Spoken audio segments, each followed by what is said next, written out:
Smart. You're such a smart photographer, like. Is the mic in? Maybe you're not such a smart photographer. Oh, there. Hold this mic out here to get supreme nat sound. Oh, great. Me going. Here, let me get closer to the nat sound. Ready? Yeah.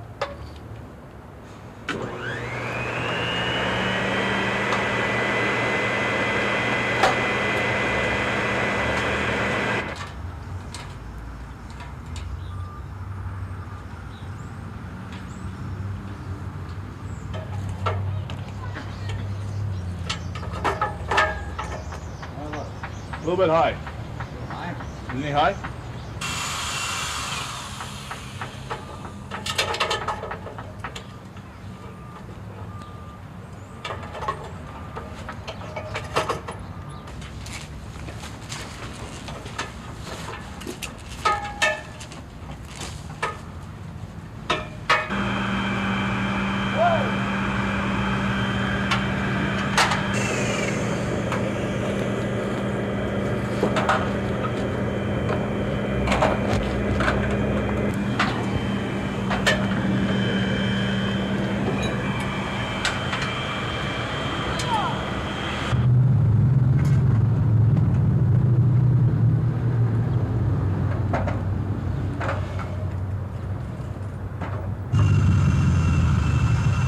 You can do it.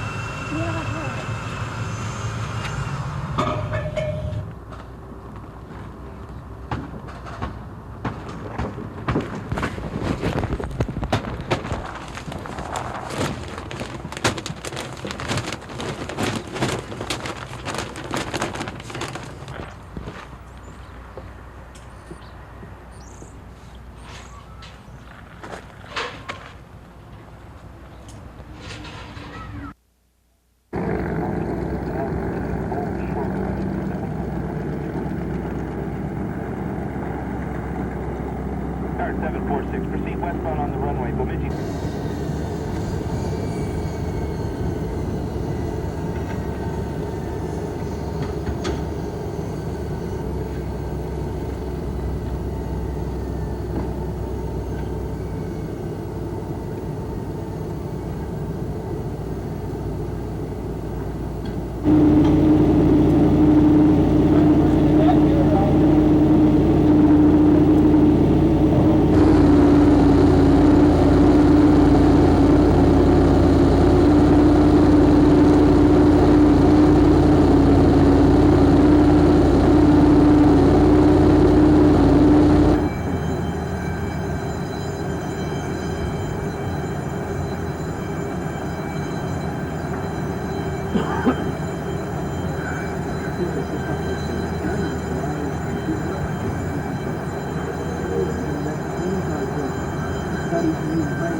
flames from the early morning grain fire lit up the sky around Superior and could be seen from miles around. An explosion in the workhouse building that housed 140,000 bushels of grain blew the roof off. The spectacular fire kept the Coast Guard and Superior Fire Department working through the night to control the blaze and keep the flames from the very volatile elevators. That was our main concern to begin with, was just to protect the elevators. And then as the fire died down, they turned their efforts towards just putting out what's left of the building. Just how the fire started and how much damage was actually done are just a couple of the many questions ConAgra officials who own the elevator are hoping to answer within a few days. Superior fire officials say there were no injuries and that fast work from crew members kept the flames from spreading. I think things worked out real well. The weather conditions were fine. The cooperation that we got from the Coast Guard was super. The cooperation that we got from the police department, the ambulance personnel, and the firefighters did an excellent job.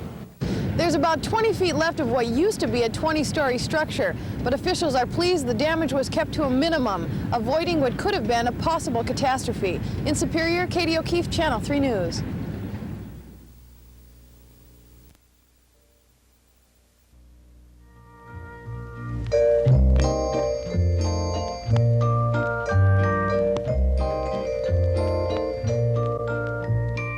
It all started by a friend who had given me her doll that she had when she was a little girl. And from then on, it just grew. Les and Viola Norquist have been collecting and repairing dolls for about 30 years, and they've seen their collection grow from 1 to almost 100. Most of their dolls were made in Germany and date back to the late 1800s.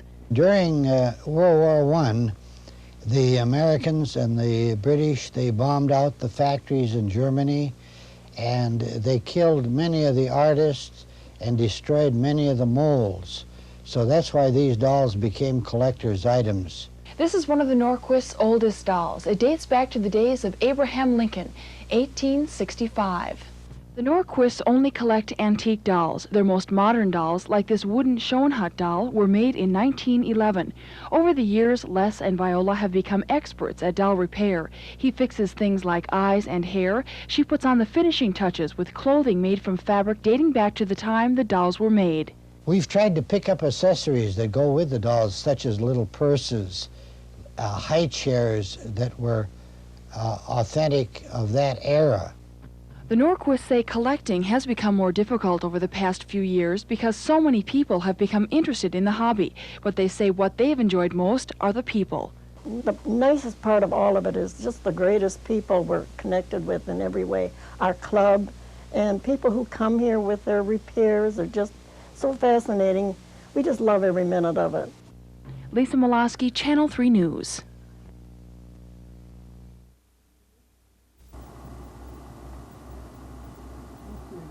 Norm Gladen is 70 years old. He lives by himself in the North Woods near Isabella, and he's been in the sawmill business for about 51 years. In 1935, I was just a young fellow. There was no work, it was depression. And found a small job logging, cutting logs. Norm and his brother eventually bought a sawmill in the Bemidji area. Since then, Norm has been his own boss. He operated his own mill until he retired in 1980. But Norm discovered retirement wasn't quite what he had expected. When I retired about 6 years ago, I traveled around the country, went on some exotic fishing trips. I got tired of it all and went back and started playing around with sawmills. Norm has been a bachelor all his life. He's lived alone with only his dogs for companions, but he says he's never lonely. And I like it out in the woods. I like the smell of sawdust. And probably I like the noise a little bit. Norm works about 6 hours every day, and most of his wood is used by consumers in the Isabella area. This cabin is an example of what's done with the wood Norman peels, and Norman says he's going to keep peeling wood until he can't physically do it anymore. In Isabella, Lisa Molosky, Channel 3 News.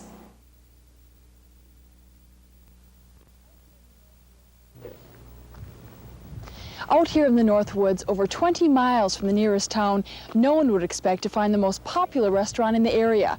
But this is it, the Trestle Inn. What's this? This is patented in 1892. That is cute. Like many of the artifacts in it, the Trestle Inn is unique. It was built of old timbers from a railroad trestle that was used by loggers over 60 years ago. And the couple who managed the inn are also unique. Steve Bragg was in the rental business in White Bear Lake. His wife Doreen managed a bar and restaurant in the Twin Cities area. She left her job, he sold his business, and they moved into the Trestle Inn. Literally, their living quarters are part of the upstairs dining room. We like being up in the country. It was a real nice change for us. Steve first started coming up here about 6 years ago, snowmobiling with some friends of his. And then he brought me up here, and it was, just beautiful. He brought me up in the spring, and there was so much snow, that I walked across a picnic table and didn't even know it. Despite being in a very remote area, the inn has been busier than anyone had imagined. The Braggs say they have had waiting lists on weekends all summer, and the rush is yet to come. Winter business is phenomenal. The Braggs say snowmobilers keep them more than busy until the snow melts. We offer things that no one in the area does. Nobody else has steak and shrimp, and we have strawberry margaritas and soft serve ice cream, and we try to have the best quality meats that we possibly can. The Braggs say they don't miss the big city. They plan to spend the rest of their lives up in the North Woods. Near Crooked Lake, Lisa Molosky, Channel 3 News.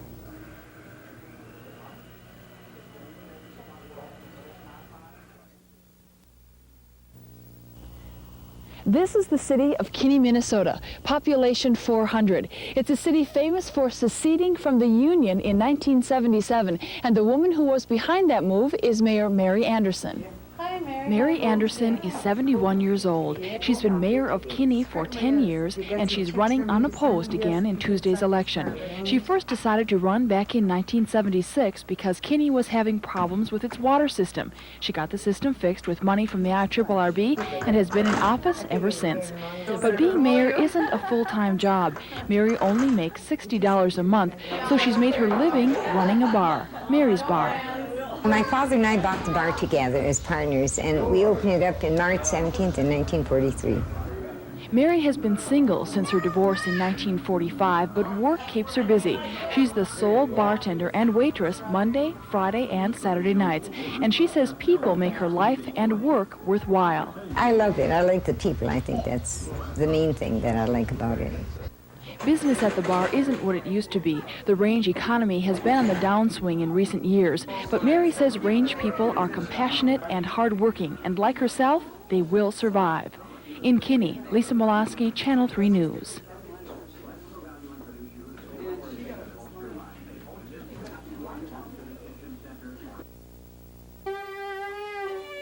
The music department at Superior Senior High School offers something for everyone. We have an orchestra, a handbell choir, a singing choir, and our most popular and well-known group, the band. Directed under Mr. Richard Ford, the group has 130 members. High school bands are associated with marching, uniforms, and pep. Most of our marching is done in the fall, with the Christmas City of the North Parade being the largest event. For the first time since 1972, the band is going into competition.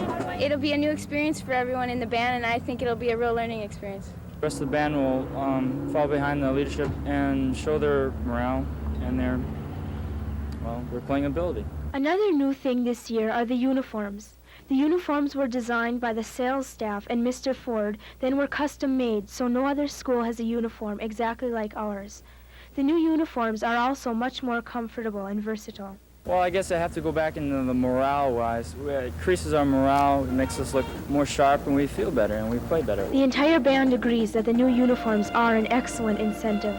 I'd like to see the morale of the band built up, and I think the uniforms are going to help that.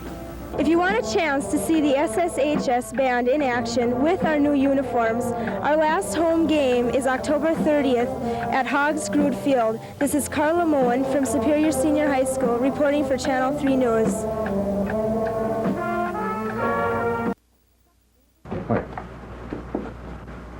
Chuck Davis and Kim Sherman made their initial appearance in Douglas County Court today for the 1984 murder of Earl George Greeley III.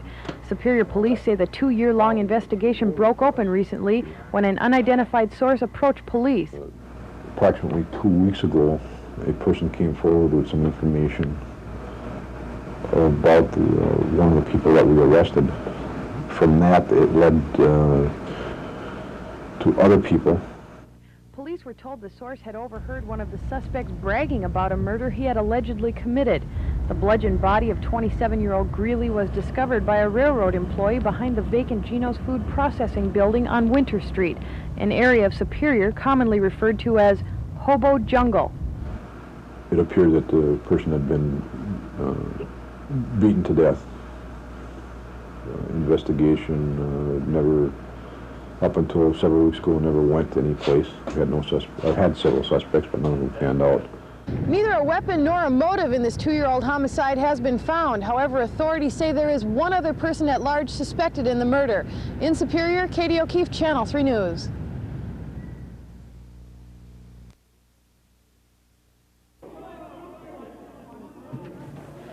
The Duluth East Halloween Carnival was held last Friday night from 7 to 9.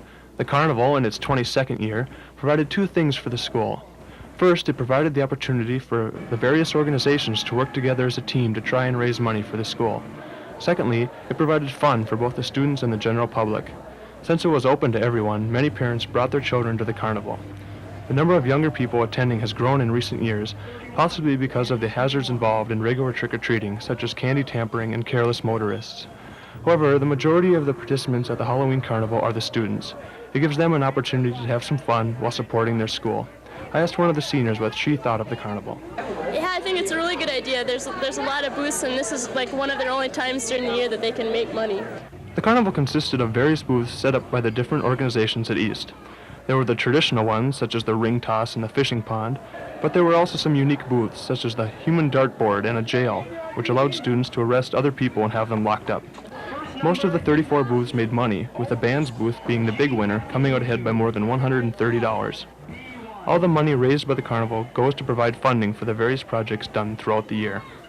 So the Duluth East Halloween Carnival was a big success this year. It gave people a chance to dress up, spend some money, and have a good time. We hope that next year's carnival will be as successful and enjoyable as this one is. For Channel 3 News, this is Dan Drummond reporting.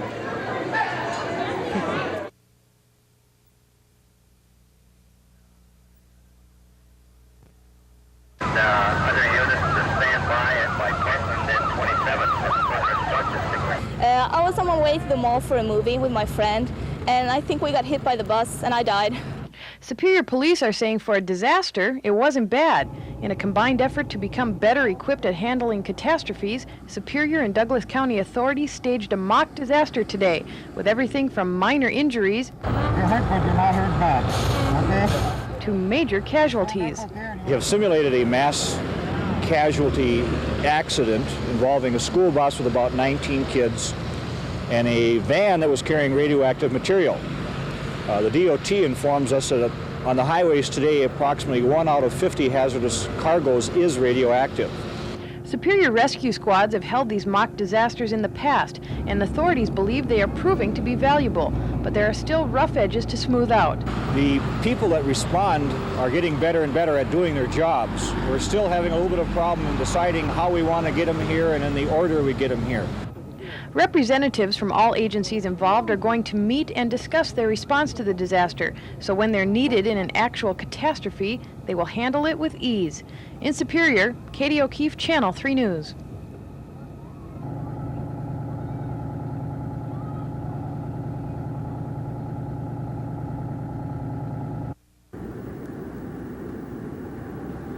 It happened again yesterday morning. With very little fanfare, another piece of Great Lakes shipping heritage silently slipped away.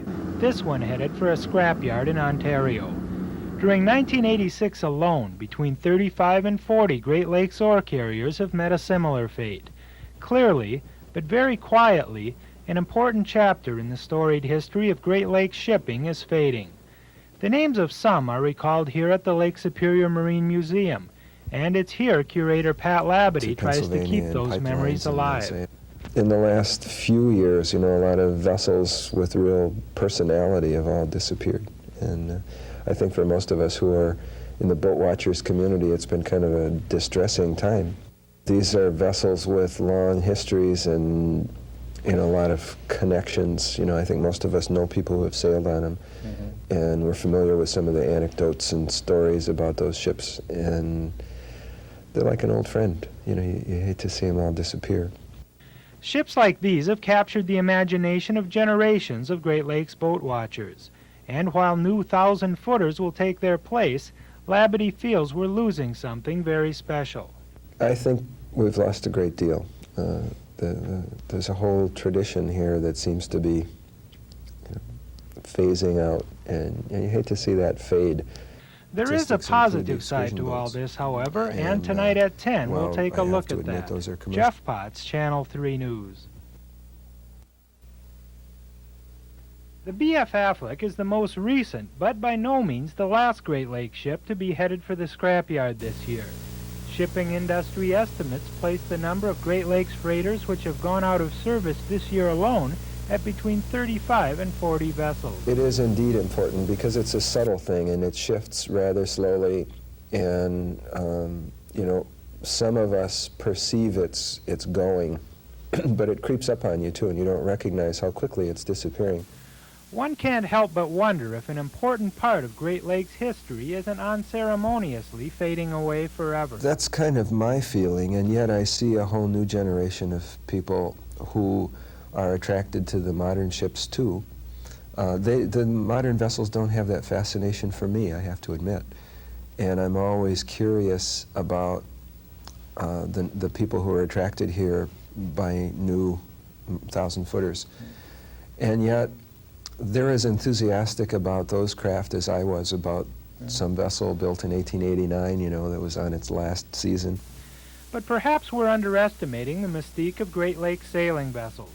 No doubt other generations of Great Lakes boat watchers sadly observed the passing of the three-masted schooner, passenger ships, and the sidewheelers, only to see interest rekindled by whatever Great Lakes shipbuilders would later turn out.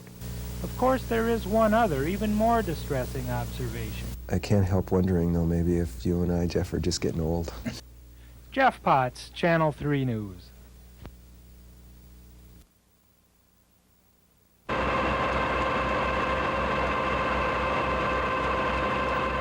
The sounds of a massive drill can be heard echoing off the cliffs along the North Shore. Crews are drilling core samples of the area. The state DOT is undertaking a massive project to widen Highway 61 from two harbors to Canada. The road is especially bad along Lafayette Bluff and nearby Silver Cliff. Well, we got a number of problems. We got poor alignment, which is causing accidents on the road, and we're having problems holding the roadway from sliding into the lake. The choices for the DOT are limited. The cost of removing enough rock to expand the highway in these areas is prohibitive, not to mention environmentally unsound. We had to look for something innovative, and a tunnel appears to be the answer. We expect to do that at half the cost of an open rock cut, roughly. It's estimated it would cost $12 million to put two tunnels in the cliffs, but first geologists must determine that the area can support the tunnels. Our objective here is to determine what the character of the rock is, and that involves essentially doing two things: determining how strong the rocks are and how many natural breaks or joints there are in that rock. They should know that by spring. So far, the tunnels look promising. If they're carved into the rock along the lake, they'll be the first natural rock tunnels in the Midwest. Kurt Ludlow, Channel 3 News.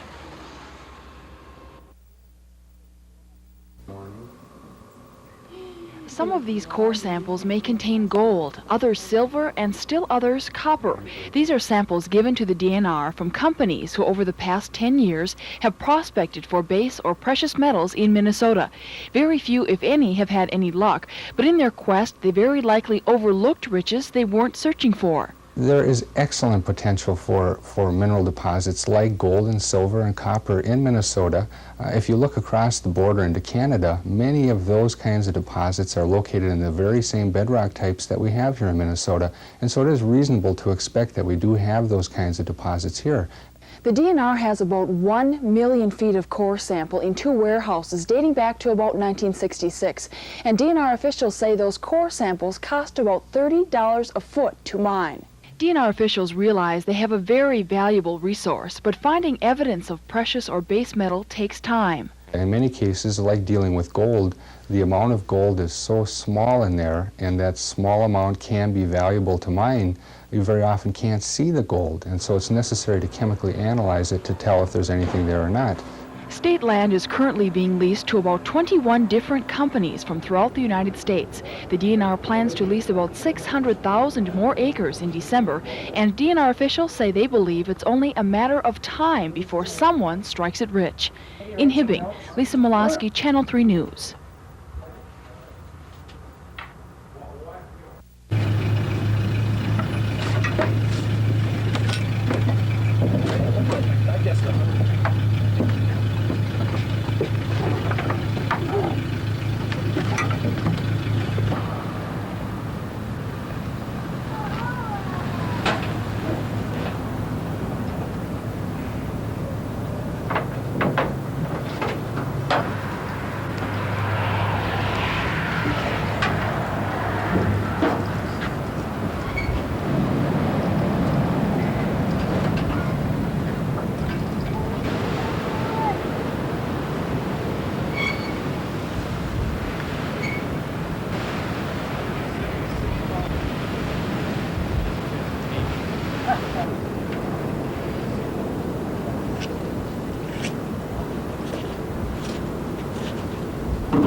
Monday through Friday, and most of our reporters are gone, so I lost somebody. No, I don't know. Well, yeah, that's the thing. But I don't know how we're going to get started. That's problem.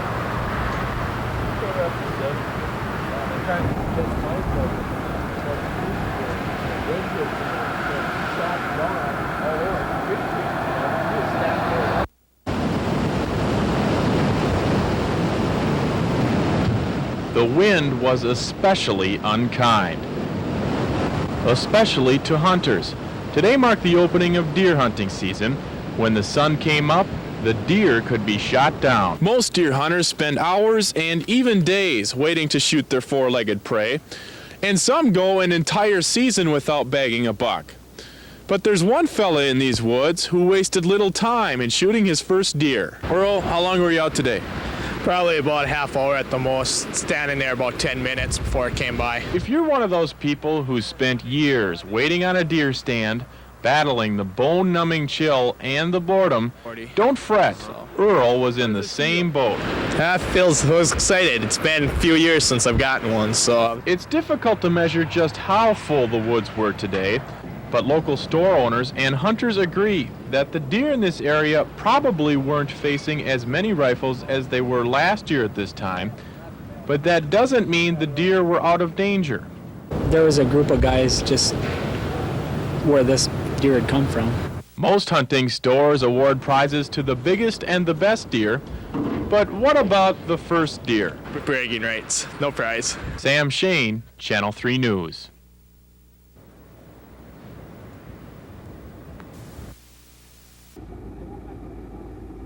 This was the last of 11 hunters to be found by the St. Louis County Rescue Squads. 15-year-old Gordy Bodine spent a cold and frightening night in the woods of northeastern Minnesota. Freezing winds and bitter temperatures kept searchers fighting off frostbite. Relatives say Gordy is an experienced hunter, but even under ideal conditions, it's easy to get lost. Seen him go down in there, but I didn't see him come out, see? By the time the rest of the guys come out, I couldn't find him. When we started looking, and he was just gone. That fast. Sheriff's officers say there has already been an unusually high number of lost hunters, but every year, hunters get lost, and it can easily be avoided. Make sure that they let somebody know what area they're hunting in and where they're going to be and what time they're supposed to be out, and so forth. If we get a call, it makes it a lot easier for our squad to find somebody. Experts say there are 5 things that every hunter should have with them, regardless of how experienced they are, the number of hunters in their party, or how familiar they are with the area. Matches, candy, a compass, warm clothes, and extra ammunition for signaling. everybody has their own areas to hunt and know. They think they know the area, but if they don't have a compass, it's real easy to get twisted around the woods. If while hunting or in the woods you find yourself lost, officials say don't roam around, stay put, build a fire, and wait for the rescue squad. KDLH Channel 3 News.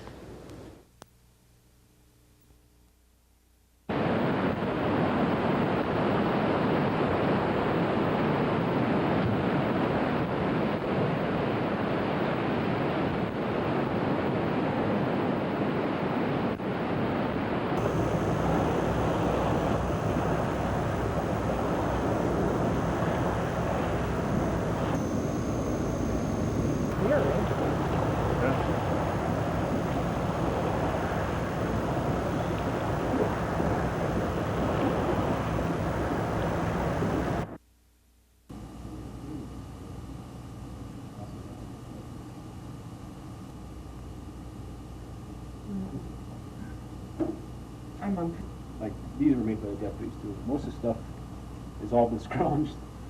Okay. That's mostly ammo and gas over there. What is it? Amount of ammunition you work with, though, that I can, like, say, oh, because we had no idea what the house was like inside or anything, just through. Too bad he wasn't ready for sure. Yeah. Thanks. No. What he said is Gary Waller's really good at what he does, but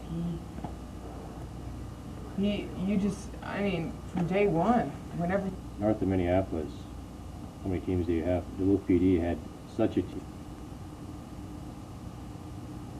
But we're back 7,000 in those communities. So community-wise, you would be willing to work with it. They got involved, I mean, timing-wise and everything too. You got the exact amounts, cook at the right temperature. There's a lot involved. A chemistry professor that, hey, it wouldn't be a bad idea. You can show your kids what you got involved in. Just like.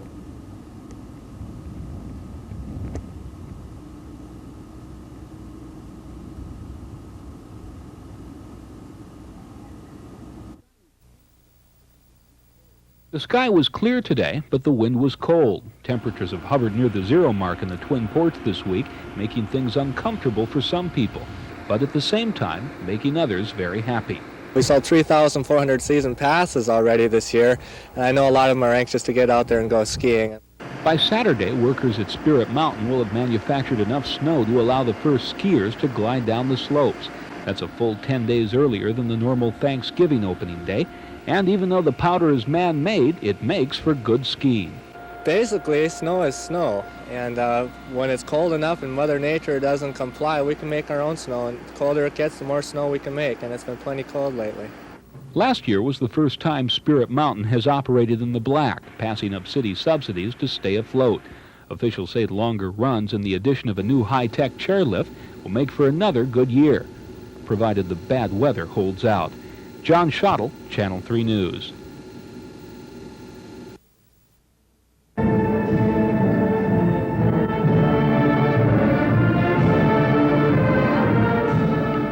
Today, the gymnasium of Orr High School became a makeshift music hall. It was there that about 150 students, representing all 6 high schools of District 710, created a little music magic. This group is called Mass Band. One of its members is Rebecca Carr, a 16-year-old flutist from Orr High School. Her mother remembers how Rebecca felt the first time she played in Mass Band. Terrified the first time, yes. She was afraid that she was going to, mess up and everybody was going to hear her. But there's one 7th grader who's nervous for another reason. Well, you're kind of nervous because you're the youngest, but it's not that bad. After a morning full of music, it was time for lunch. But before they knew it, these musicians, who ranged from grade 7 to grade 12, were back at it for their final tune-up. These students have practiced for about a month on their own and put in another 3 hours as a group today. All that practice for this performance.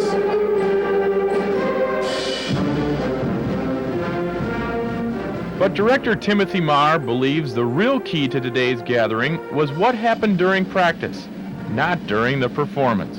It's what happens in rehearsals and the bonding that happens between the student members, both as friendships and also the communication that has to happen in order to have a successful musical performance. At Orr High School, Sam Shane, Channel 3 News.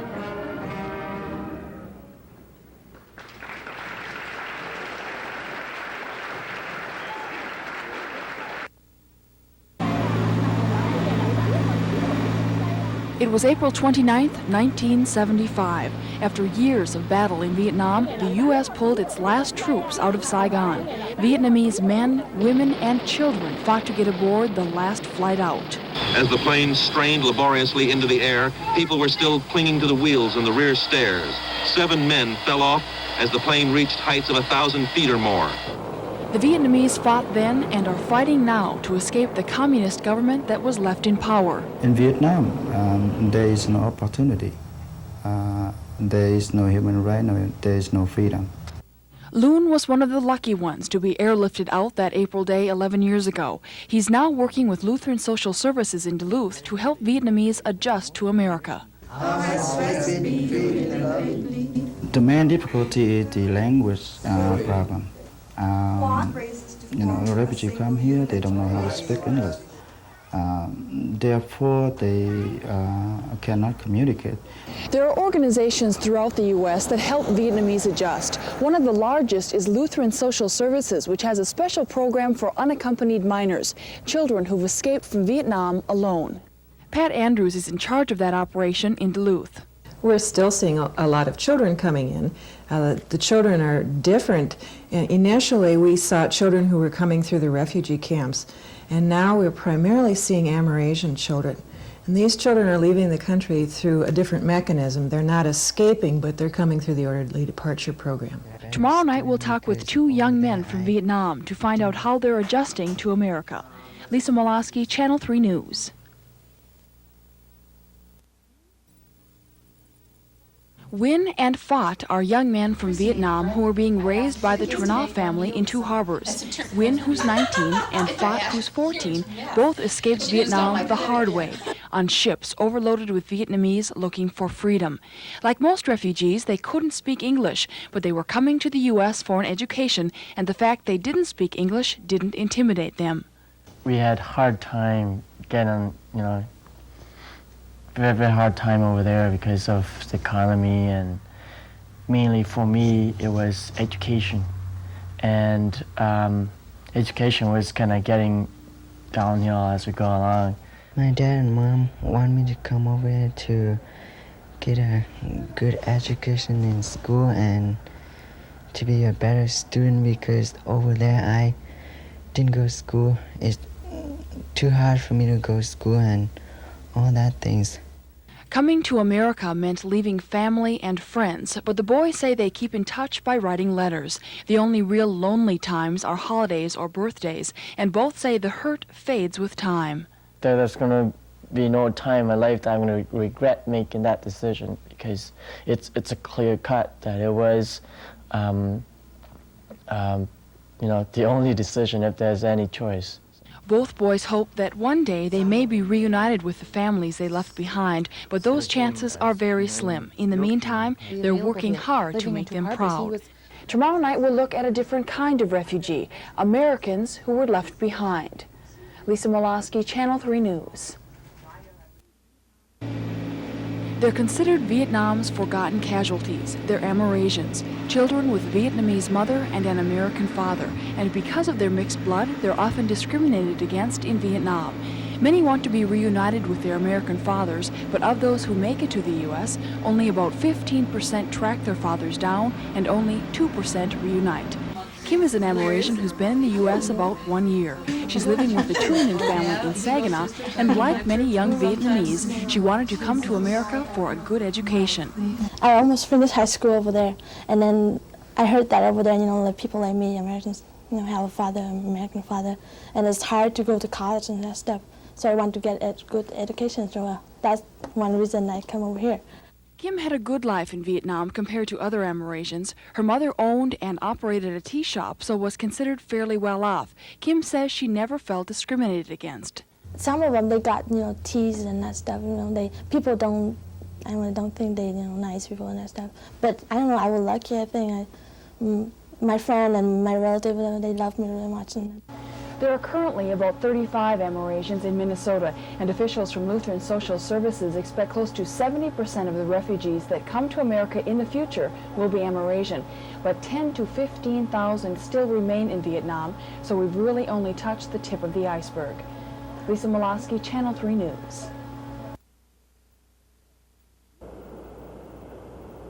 The old Chapin's Curve was straight ahead. The new is here after more than $2 million in improvements.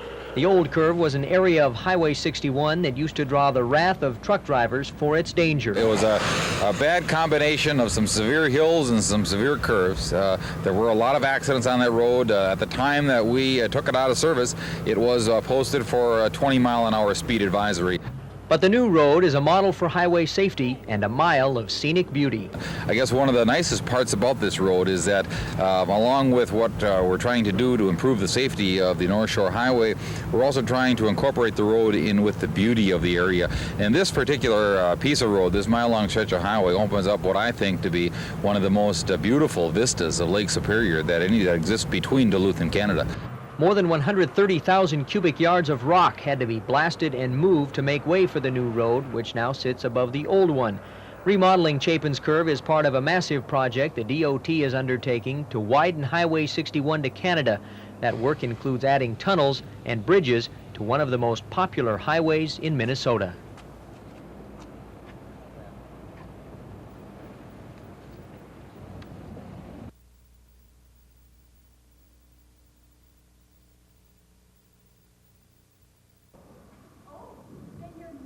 Tomorrow night at 8 o'clock p.m., the HMS Pinafore sets sail on the Central High School stage, voyaging Thursday, November 13th through the 15th. Ready, girls? The leads and chorus members are from the Central High Choir, backed up by the 45-piece orchestra composed of instrumentalists from the Central Band and Orchestra program. The story of Pinafore takes place on board the 1870 sailing ship and pokes fun at the British social caste system. The plot centers around the mix-up of two babies by their nurse, Buttercup. Many years later, she admits that the confusion resulted in the low-born baby becoming ship's captain and the high-born tot being mistakenly confined to his position as a lowly sailor. The show was written almost a century ago and has been performed countless times worldwide by amateur and professional groups alike. Those involved promise an exciting evening of entertainment. Mr. Ben Levine, the set coordinator, gives all the credit for the finished set to his dedicated art students. They've been working almost every night for at least a couple of hours and almost during the day. I don't know if they've been skipping classes or not, but anyways, they've been up there working a lot. If you are at all interested in attending this classic Gilbert and Sullivan musicale, tickets are available from cast members or at the door. There will be a special family admission on Thursday when a $5 ticket covers all family members.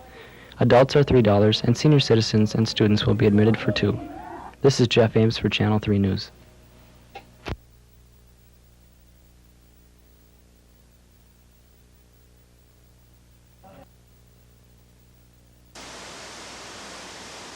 Scientists at the Epcot Center in Florida want to know if the soil of the moon could support crops, so they're turning to a quarry in West Duluth, where the rocks are similar to those on the moon. The rock we have here in this quarry is mainly gabbro, but there is a special, also smaller amounts of a special kind of basalt rock that is found here that has chemical composition that is very similar to some of the kinds of rock that have been found by the astronauts on the moon. Scientists have been toying with the idea of a moon colony for years. Now they want to know if the moon could support it. In order to support people, you'd have to have some way of getting them food. It'd be really too expensive to import all their food along with themselves, and so you're going to have some way of providing the food on the moon. The Epcot scientists will study pulverized samples of basalt rock from Duluth. In a greenhouse, they'll try to grow crops, but without substances like oxygen, nitrogen, and water, the plant could die before it even sprouts a seed. So there's a big problem with respect to those other aspects. There's plenty of soil on the moon. It's the other things that are really going to be the problem. Still, the scientists will try. Although a long way down the line, it's possible the next great American farmer might be doing it from the grain fields of the moon. Kurt Ludlow, Channel 3 News.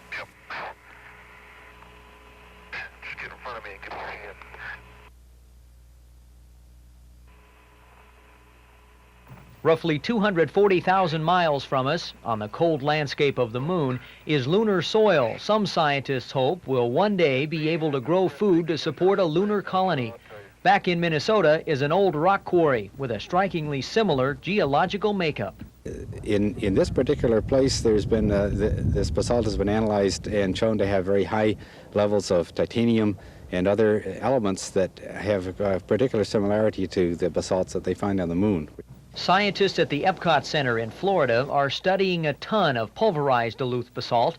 They'll use the rock powder in a greenhouse to try to grow soybeans and wheat.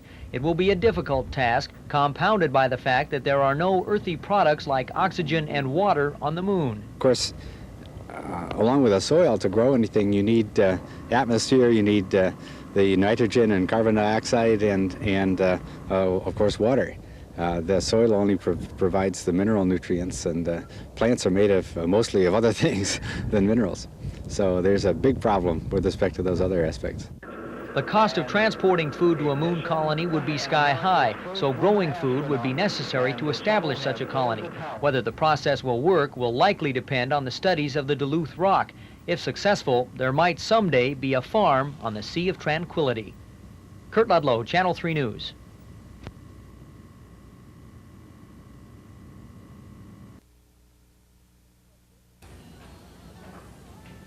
Prosecutors contend that Davis allegedly beat Greeley to death 2 years ago in a Superior train yard after Greeley allegedly made a sexual pass at him. Testimony today reinforced that claim. Started beating him up.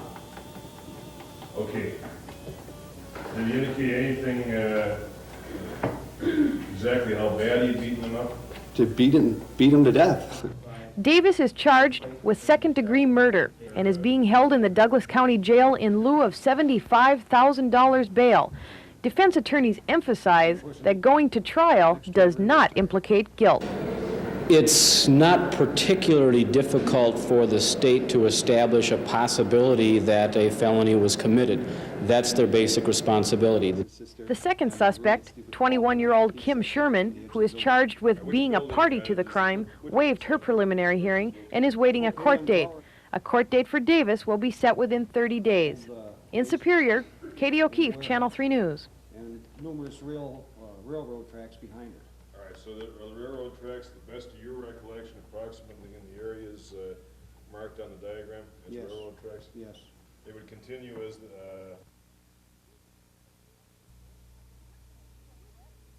Tuition at UWS is going up, and for the average student enrolled at UW Superior, that's going to hurt. Well, of course I'm opposed to tuition increases. That would just be further requiring students to come up with more funds, and I think you'll find more students will drop out. They won't have the funding available. They'll cut to part-time. A recent study shows that on the national average, the entire University of Wisconsin higher education system is underfunded by close to $100 million. In order to make up for this type of shortfall, school officials have three proposed solutions. Increase tuition by about $600 a year, reduce enrollment by about 22,000 students, or ask the state for $88 million. None of these proposals are feasible by themselves. However, by Friday, school officials hope to combine them into one successful solution. Ask for, let's say, $45 million from the state. We'll reduce enrollment system-wide by, let's say, 6,000 students or 7,000. The numbers are arbitrary because it's the mix that counts. And we'll increase tuition by some percentage. Despite an increase in tuition at UWS, this problem may bring Superior more students, and that's just what the school wants. Some students may choose to come to Superior rather than Madison or Eau Claire or La Crosse or wherever. So I think it would be a benefit. School officials hope when the next legislature meets and sees an $88 million shortfall budgeted for higher education, they'll seriously reconsider where they put their funds. In Superior, Katie O'Keefe, Channel 3 News.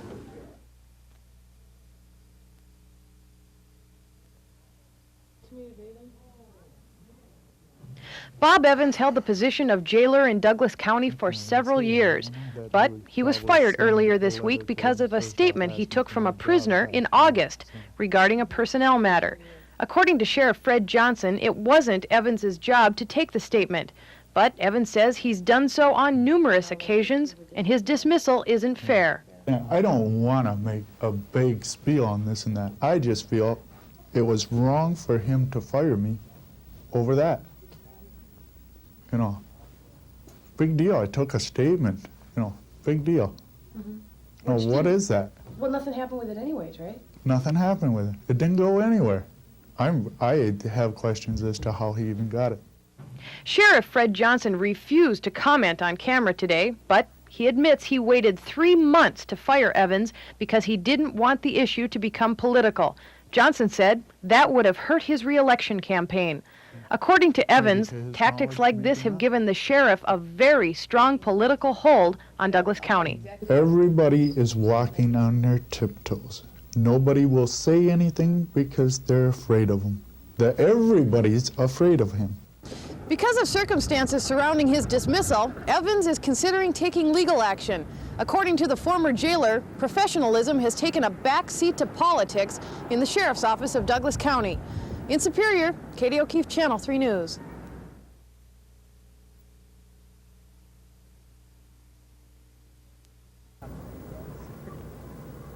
District voters turned down the same bond issue 2 years ago. At that time, there were fears the Moose Lake Regional Treatment Center was targeted for closure. It's one of Carleton County's largest employers. Interest rates were also high. This time around, the economic picture looks a lot brighter. The center's future seems secure, and interest rates have dropped. This project, maybe another consideration on the part of the public, is that this project, if passed, will be about $1.7 million cheaper than the same package that was defeated in '85. It would represent about 4 less mills annually than in the '85, and a total of about 106 fewer mills over the duration of the 20-year bond payback period. That's simply because the bonds are selling now around 7 1/4, where back in '85 they were projected at about 10. The bond issue was brought back following the release of a state study which included expansion as a method of dealing with overcrowding of classrooms. If approved, the school would gain an elementary wing, upgraded science classrooms, a new lunchroom, handicapped accessibility, and more. The space that's provided with this building plan would allow for cooperation with neighboring school districts, which could be Willow River, and it could be over a period of time with Barnum. So that option is there. The polls will be open on Monday from 2 p.m. until 8 p.m. Votes can be cast at 3 locations: the Moose Lake School, Kettle River City Hall, and the Split Rock Township. Channel 3 will broadcast the outcome during the 10 p.m. news. Michelle Lee, Channel 3 News.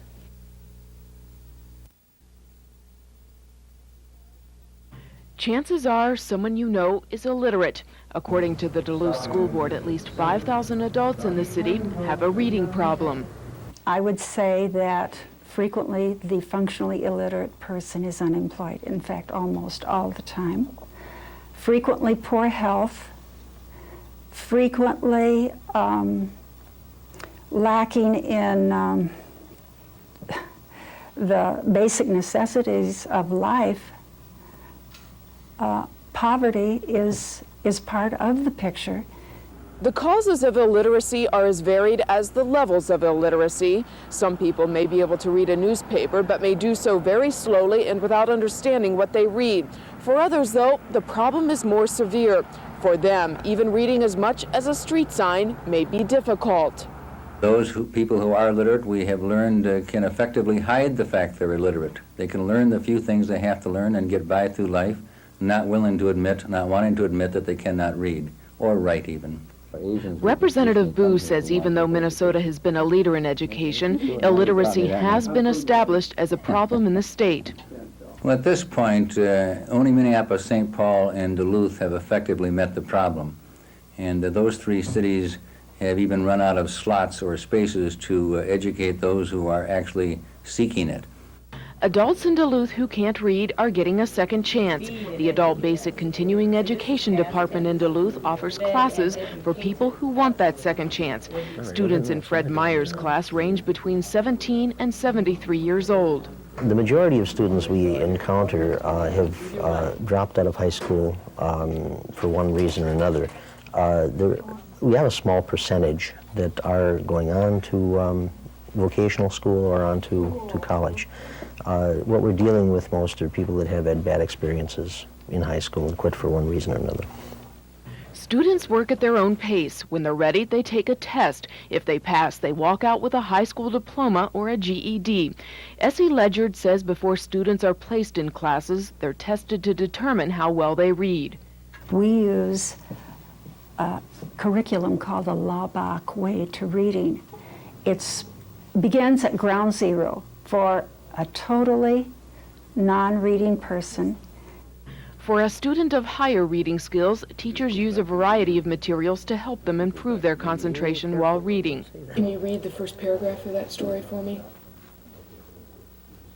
A driver is guilty of speeding, even if he is... Frank Goodwin is 27 years old. He completed almost 11 years of school, but is just now learning how to read. To complicate matters, Frank is dyslexic. Dyslexia is a disease that slows down a person's ability to read. Tomorrow, we'll talk with Frank and see how he's changing his life for the better. Linda Hammond, Channel 3 News.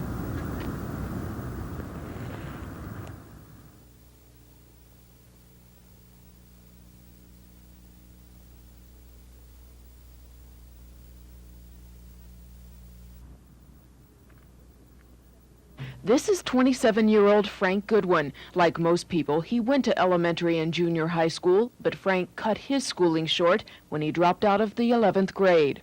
When you're in high school, you know, you're supposed to be kind of full-fledged, free, you know, do what you want to do. And, you know, I did abuse it, you know, and I just really kind of blew it off. Even though Frank has completed some school, he does have a reading disability. I can do read, and I do write, but not to my potential. You know, I just read and write enough to get by. You know, and that's not good enough. You know, I want to do better. To improve his reading skills, Frank has enrolled in an adult basic education class, a program that helps adults get a high school diploma or a GED. Frank is very enthusiastic, yes. He feels that education is the way to better himself, and he's very concerned about it, and he's very sincere about wanting to better his lot. Mother Teresa, who is from To complicate his reading disability, Frank has dyslexia. Dyslexia is a disease that when stricken with it, victims read words backwards. For example, what is seen as was to you and me becomes saw to a dyslexic, or tap becomes pat. Having what I have, there's a lot of, how do you want to put it, anger, frustration involved with it. It's, you know, there's a lot of that giving up. You know, you see a word, you get so angry, you just want to say, you know, toss it out the window. But Frank is dealing with his frustration in a positive way. Every weekday for about 8 hours, he concentrates on bettering his reading skills. He's only been going to the classes for about 2 months. When he's ready, he'll take a test. If he passes, he'll earn a high school diploma. Frank has made quite a bit of progress in a short time, and I think that his enthusiasm will carry him through. It is not the end result or end activity for Frank. He's going to go on to something more. I'd be satisfied just to learn how to read a book. Shakespeare, you know, a lot of good poetry and stuff like that. Frank is confident that someday he will read a Shakespeare play. Meanwhile, he compares learning how to read to learning how to ride a bike. Becoming more educated is something he'll be persistent about. I have fell off, I've got hurt, I dusted myself, got up and did it again. Now I'm on that bike again. And when it is, I will learn how to read and write fluently. You know, just, you know, looking at a book and it'd be just like, it won't be guessing. It'd be just doing it automatically. Linda Hammond.